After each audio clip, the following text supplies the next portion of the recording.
या आहेत रेश्मा डोके.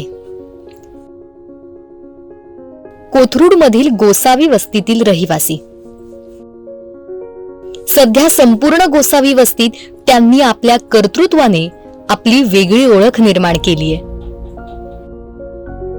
कपडे शिलाई मशीनच्या माध्यमातून रेश्मा डोके दिवसाला किमान 1000 रुपये कमवतात.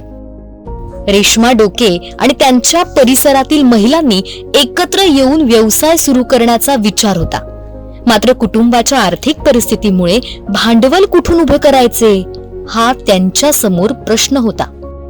अशातच कोथरूडचे आमदार चंद्रकांतदादा पाटील यांचे विचार ऐकून अतिशय प्रभावित झाल्या.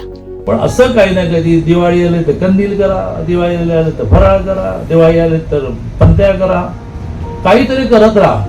त्यानंतर इतर महिलांना सोबत घेऊन दादांच्या कार्यालयाशी संपर्क साधला. तसेच उद्योग सुरू करण्यासाठीची तयारी दर्शवली. त्यांची ही तयारी पाहून माननीय चंद्रकांत दादांनी सन्मुत्कर्ष सोशल फाउंडेशनच्या माध्यमातून शिलाई मशीन उपलब्ध करून दिली. आज दादांच्या या खंबीर पाठबळामुळे रेश्मा डोके आणि त्यांच्या इतर सहकारी महिला कोथरूड मधील अनेक कुटुंबांना उत्तम दर्जाचे कपडे पुरवतात. माननीय दादांच्या या पाठिंब्यावर गोसावी वस्तीतील महिला म्हणतात, नमस्कार, माझं नाव रेश्मा अंकुश डोके. मी अगोदर इथं वस्ती साधनचं काम करायचे, मुलांचे स्कॉलरशिपचे फॉर्म करत मग आता मी एक क्लास केला होता ज्या थ्रू आम्हाला पॉकेट वगैरे शिवायला शिकवले होते. परंतु माझ्याकडे शिलाई मशीन नसल्यामुळे मी ती काय करू शकत नव्हते. मग मी मला समजलं की दादांच्या ऑफिसमधून महिलांना उद्योग व्यवसाय चालू करण्यासाठी मदत करतात.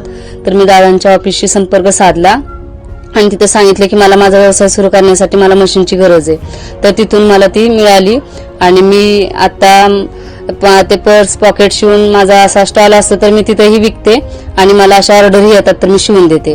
तर मला त्यातून घरी बसून म्हणजे घर सांभाळून मुलं सांभाळून 4 पैसे मिळून जातात. खर तर पोटाची खळगी भरण्यासाठी आजपर्यंत या महिला घरकाम किंवा इतर उद्योग करून आपला उदरनिर्वाह चालवायच्या. पण काळ बदलला आणि स्वतःला बदलण्याची मानसिकता या महिलांनी स्वीकारली.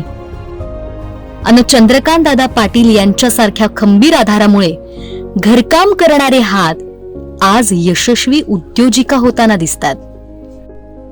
त्यांची ही कथा केवळ कोथरूडच नव्हे तर संपूर्ण पुणेकरांसाठी प्रेरक ठरणार आहेत.